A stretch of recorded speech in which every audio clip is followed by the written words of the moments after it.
Welcome back, Jessica from Woggle Consulting here. Today we're going to do a deep dive into roles. In some of my previous videos we talked about roles a little bit in the data sharing and permission setting, but we're going to do a deep dive here now.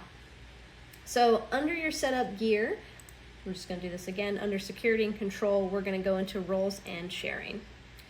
And so right out of the box, the way that Zoho CRM sets up roles is the top tier you have is your company. Everyone's a part of your company in terms of hierarchy. So there's that. The second one down is CEO. Now, if you were to click on this, you can see the description says users with this role have access to data owned by all other users. So this is your super admin, this is your super user, your CEO. All right, so let's go to the roles list. So what we want to do today is our pretend company has two departments, a sales department and an operations department.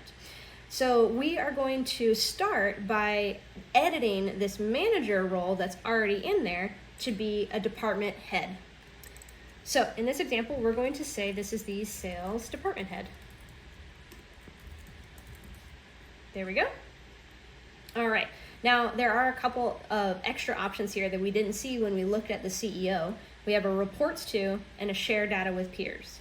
This allows us to be able to decide who this role reports to, which is the CEO, because we don't have any other roles in there, and if we want to allow them to share information across the same peer structure.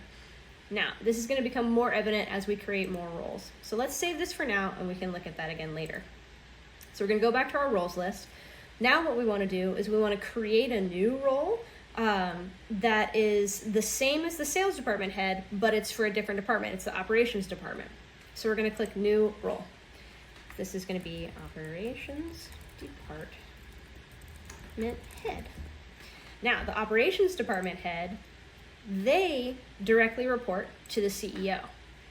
So they're on the same level as the sales department head, but they oversee a different subset of humans. We're going to save that here. If we go back to our roles list, now we can see these little lines are a really good representation. If we were to go in and update these roles to be able to share with peers, they're going to be able to share all of their data across this line, the horizontal line that connects the two. So now let's create their subordinates. So if you hover over sales department head, you can see this little plus button, and you can create a subordinate role. So here, this is just going to be your standard sales team. So you got your sales team. We're going to choose to share data with peers. So the sales team can share their data across the sales team. So we like that.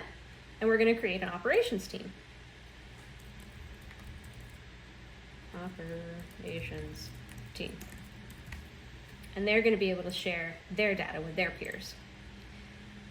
All right, so we go to roles list. Now, so here the interesting thing here is you can see the operations team is sharing their data with their peers, which is only other people in the operations team because the only line, it stops at the operations department head. So the operations team, the way that we've set it up right now, is not currently sharing any information with the sales team. The sales team is sharing information with other people who have been assigned the role shares team, but not with the operations team.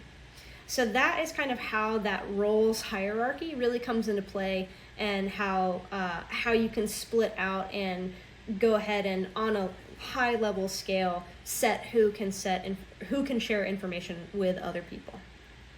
Now, there are other ways we can get around with sharing data, but that's for the next video. So I'll see you for the data sharing settings. Woggle woggle.